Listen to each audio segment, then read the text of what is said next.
Jonathan Rivers, Earth's chosen diplomat, held his ground with a steady, unblinking resolve. A seasoned negotiator in his early 40s, Rivers had been sent to convey Earth's official stance. He was an unassuming man by appearance, with graying hair and the well-worn suit of a career statesman, yet his eyes carried a steely determination that could not be dismissed. At the head of the assembly, Gorik, the council's leader, looked down with barely concealed disdain. Gorik was an imposing figure, standing well over 7 feet tall, with scales of a deep, menacing blue that shimmered under the dim light. As a member of the formidable Yorhan race, Gorik had long held the belief that physical prowess was an indicator of a species' worth. To him, humanity was nothing more than a resource, one that would either submit or be subjugated. Human representative, Gorik's voice boomed, echoing across the chamber. Your world is small, your technology limited, your numbers laughable. The Galactic Council has reviewed your application for membership, and we find it lacking. A ripple of laughter washed through the assembly as Gorik paused, relishing the spectacle. Rivers remained silent, his gaze fixed on Gorik, waiting. The council leader's smile widened, revealing a row of sharp, gleaming teeth. Nevertheless, we are prepared to grant your world a place under the council's protection, provided, of course, that Earth pays its due tribute, Gorik continued. Riches, resources, and a tenth of your population conscripted for our labor forces. A reasonable price for peace and security. Wouldn't you agree? Rivers took a slow breath, letting the demand hang in the air for a moment before he replied. The people of Earth do not seek protection, nor do we desire to be subordinate to any power. We applied to join the Council as equals, as allies. If that is not acceptable, then we respectfully withdraw our request. Gorik's face darkened, and a few of the other council members muttered amongst themselves. The atmosphere shifted. The amusement of the council members transformed into something sharper, more hostile. Equality? Gorik spat the word, his eyes flashing. Do you believe you are equal, human? You barely understand the extent of the galaxy's power. We allow you this offer out of mercy, not obligation. Rivers stood firm. We understand enough to know that our autonomy is not a matter of mercy, but of principle. Humanity has fought for its freedom before, and will do so again if necessary. A murmur spread through the council, disbelief mixed with irritation. Gorik raised a hand, silencing the hall. Perhaps you fail to understand the consequences of defiance, Mr. Rivers, he said with a sneer. Refusing our terms is not an option. If Earth does not comply, we will take what we desire by force. For a brief moment, Rivers' gaze softened, a flicker of regret crossing his face. Then, with unwavering resolve, he straightened, clasping his hands behind his back. If that is the Council's will, then Earth has no choice but to defend itself. We will not pay tribute, nor will we bow to threats. The laughter returned, harsher this time, echoing with mockery. Gorik leaned forward, as if studying a strange insect. Your courage is commendable, but it is misplaced. You will fall as all others have fallen before us. When we are finished, Earth will be nothing more than a memory. Without missing a beat, Rivers replied. Then history will remember humanity as a species that stood against tyranny, no matter the odds. We would rather face annihilation than surrender our freedom. A chilling silence followed. The council members stared at Rivers, stunned by his defiance. Gorik's face twisted in anger, his earlier amusement entirely gone. His voice dropped, cold and deadly. So be it then. You have made your choice. Earth will pay for this insolence with blood. Rivers inclined his head in a brief, respectful nod, then turned to leave the chamber. He did not look back, even as the murmurs of contempt and rage followed him. Every step he took was measured, purposeful, yet his mind raced with the gravity of what had just occurred. As he reached the exit, a younger member of the council, the only one who had not laughed, called out. "Do you truly believe Earth can survive this?" he asked, with a genuine curiosity in his tone. Rivers stopped, casting a single glance over his shoulder. Survival is not a matter of belief. It's a matter of resolve. With that, he left the chamber, his footsteps echoing into silence. He knew what awaited him back on Earth. The doubts, the questions, the urgency of mobilization. But he also knew that humanity was a force unlike any the galaxy had ever faced. And now, the Council would come to understand that truth firsthand. The journey back from the Galactic Council was silent. Jonathan Rivers sat alone in his transport pod, gazing out the window at the endless expanse of stars. In those stars, he saw the vast gulf that now separated Earth from the rest of the galaxy, a chasm forged by pride and hardened by humanity's unwillingness to yield. As the pod neared Earth's orbital station, Rivers straightened, mentally preparing himself for the storm he knew he was about to unleash.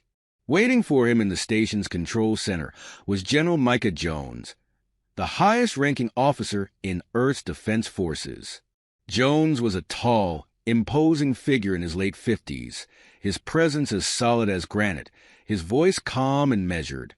A war hero with a reputation for strategic brilliance, Jones had faced every threat to Earth's safety with unshakable resolve.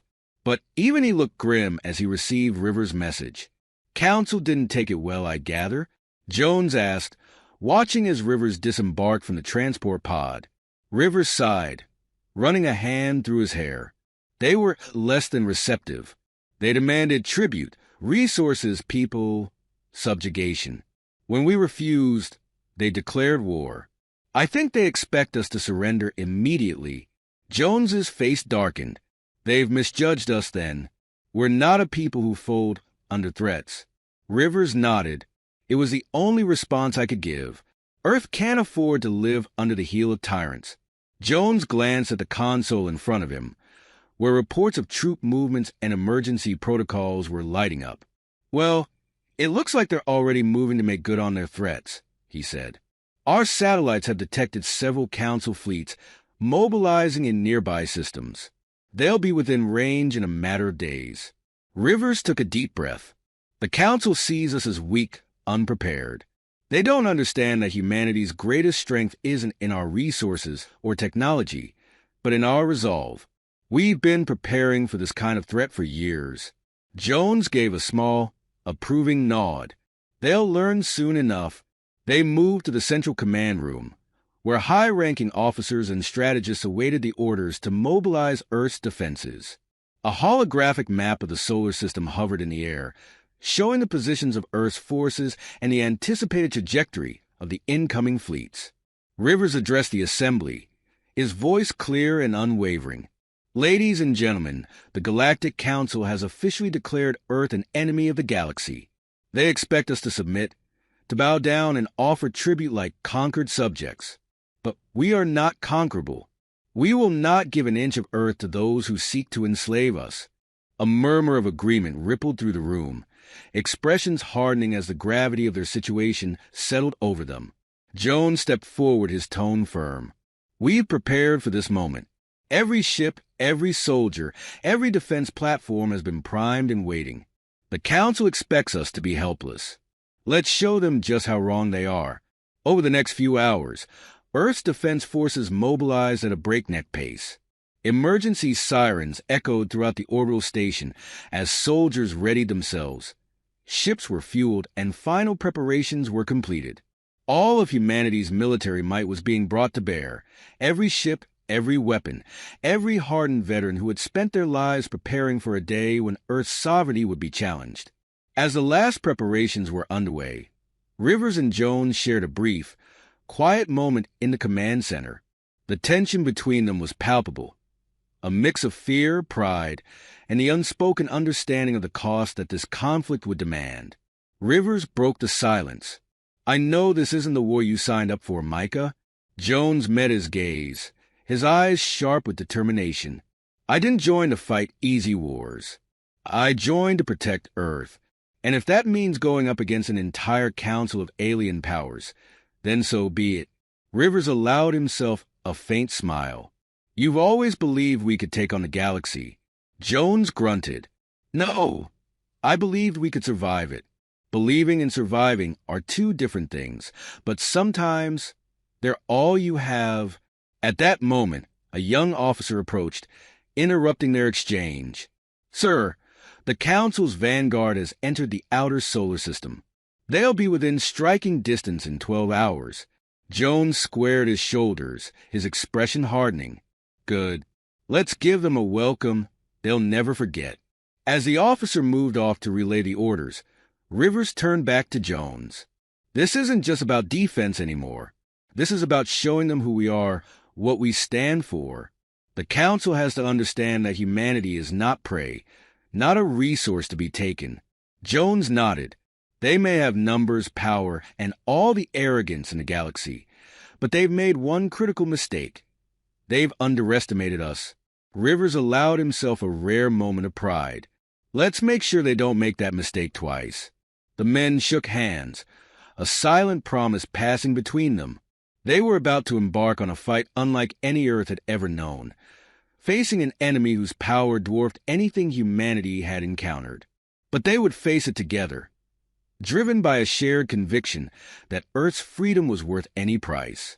As the command center hummed with activity, the view from the observation deck revealed the distant cold stars, each one a reminder of the vast galaxy that sought to crush them. But somewhere in that infinite darkness lay humanity's future, and they were willing to defend it with every fiber of their being.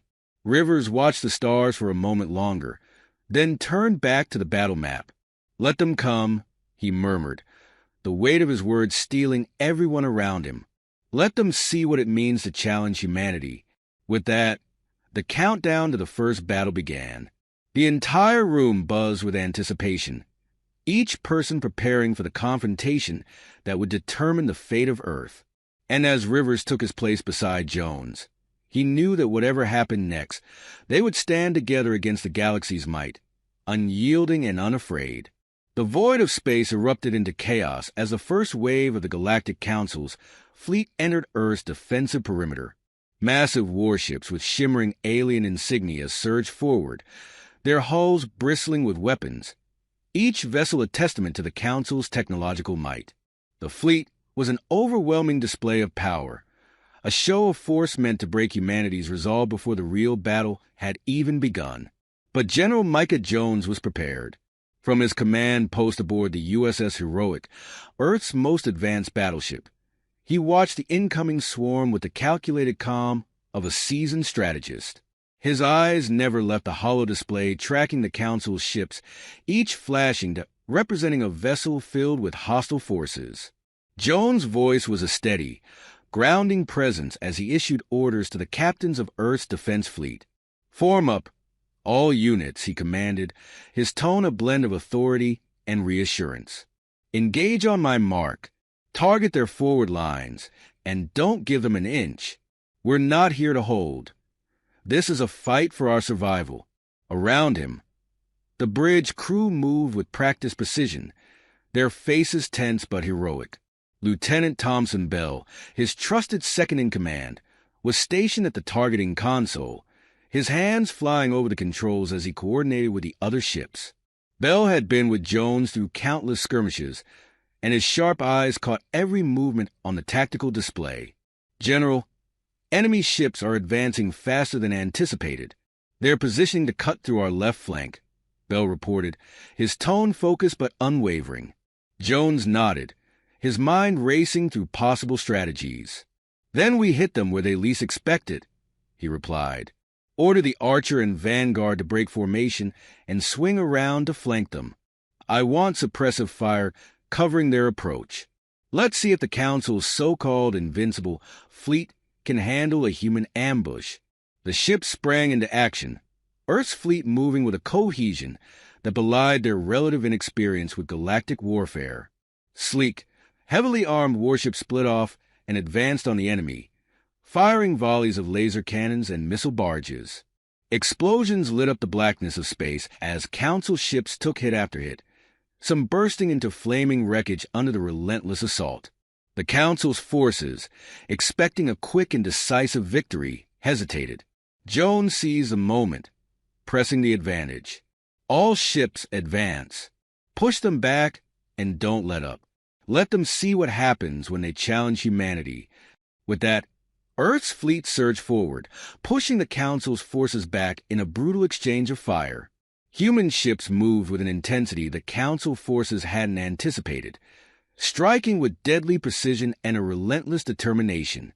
Every pilot, every soldier, fought with the understanding that this was a battle for their lives, their home, and their freedom. On the bridge of a Council warship, Commander Zarn watched the unfolding battle in disbelief.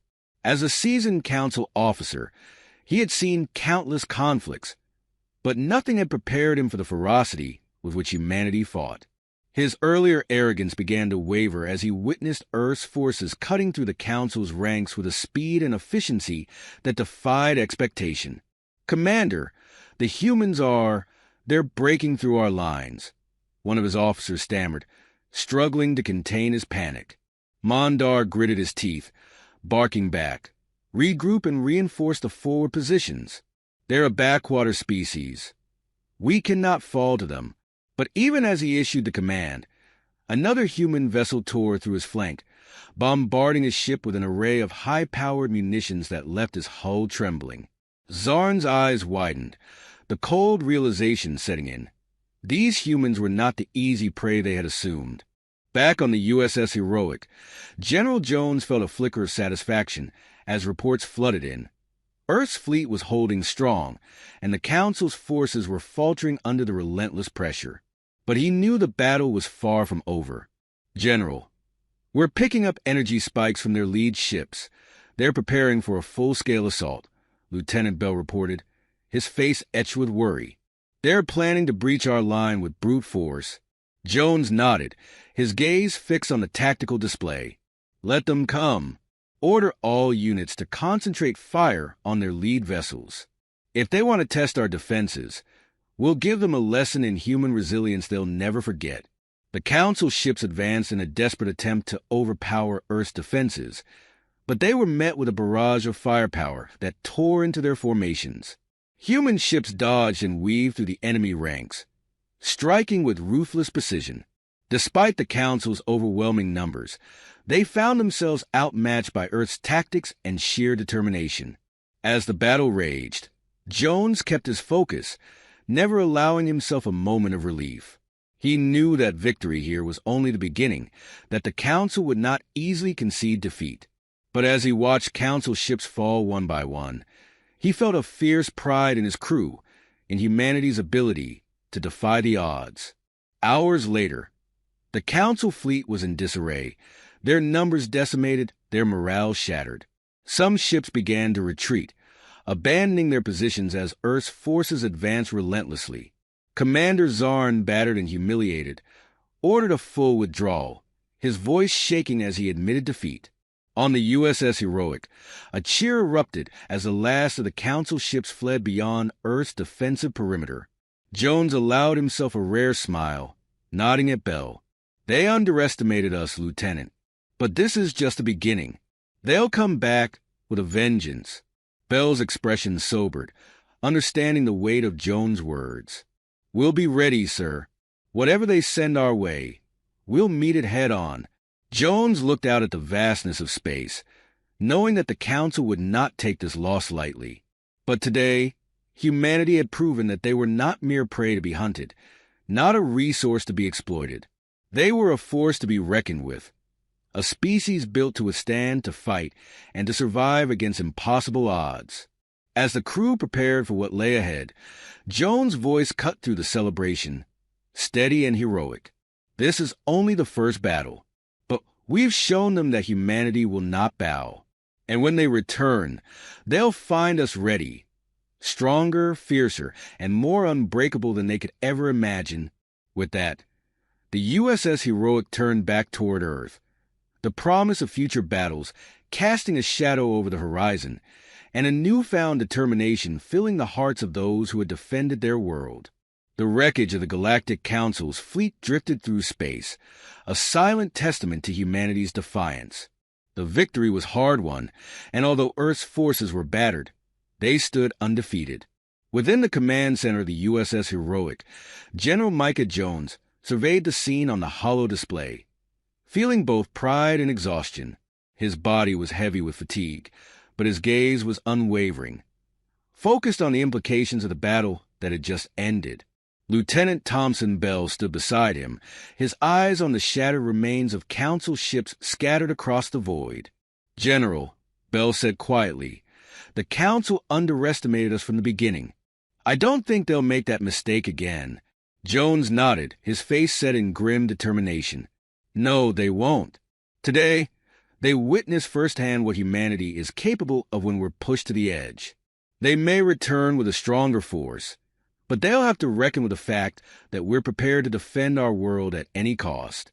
As the crew began post-battle assessments, a message flashed on Jones' console, a direct communication from Earth's governing council. He accepted it, and the face of Ambassador Jonathan Rivers appeared on the screen. Rivers looked weary, but his expression held a glint of satisfaction. "General Jones," Rivers began, his voice steady, "on behalf of Earth's council, I want to commend you and your forces for your bravery and unwavering resolve. You've done more than defend our world today.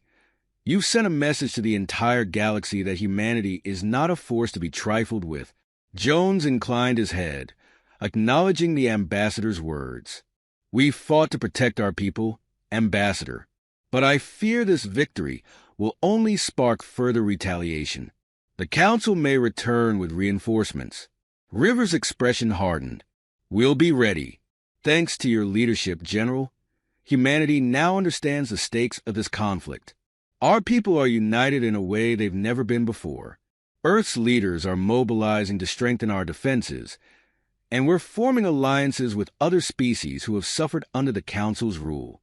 Today was only the beginning." Jones felt a surge of pride. "Then we'll keep standing, for as long as we have to." The screen flickered off, and Jones took a moment to absorb the weight of what lay ahead. Humanity had crossed a line, one that would make them both feared and respected across the stars. This battle had not only protected Earth, it had solidified humanity's place in the galactic stage as a formidable opponent. As the crew set to work on repairs, Jones moved to the observation deck, looking out at the stars beyond. Bell joined him, the silence between them heavy with unspoken thoughts. "Sir," Bell said, breaking the quiet, "do you think they'll come for us again?" Jones sighed, his gaze still fixed on the vastness of space. "They will, but we'll be ready. Today proved that we're more than capable of holding our own." The galaxy thought Earth was a backwater planet, a resource to be exploited. Now they know we're a force that can't be broken. Bell nodded, his respect for the general evident. This battle was a warning to anyone who would threaten Earth. We showed them our strength, and I think we've earned something we've never had before: recognition. The words hung in the air, and Jones felt a quiet pride in the resilience of his crew, his people. This war wasn't over, but they'd survived the first clash. More importantly, they'd shown the galaxy that humanity's spirit was unbreakable. Back on Earth, the victory reverberated across the planet. News broadcasts and messages from the front lines flooded every screen, and people celebrated the triumph with a mixture of relief and newfound confidence. Earth had faced an alien force that sought to enslave them, and they had triumphed. In the quiet of the observation deck, Jones and Bell shared a moment of reflection. The general's mind turned to the future, to the inevitable return of the Council's forces, and to the preparations that would follow. But for now, they could afford a moment of quiet satisfaction, knowing that they had defended their home with everything they had. As they looked out at the stars, Jones spoke softly, almost to himself. "They wanted us to kneel. Instead, we rose. And if they come back, we'll rise again." Bell smiled, a fierce pride evident in his expression. "Then let them come, sir. We'll meet them head on, just like today. Humanity won't back down." Jones nodded, feeling the weight of his responsibility and the strength of his resolve. They had faced the unknown and emerged victorious. Whatever the future held, he knew that they would meet it with unyielding courage. The stars stretched endlessly before them, and the promise of future battles loomed on the horizon. But for now, in the calm after the storm, They stood united, a small but heroic force against the vastness of the galaxy.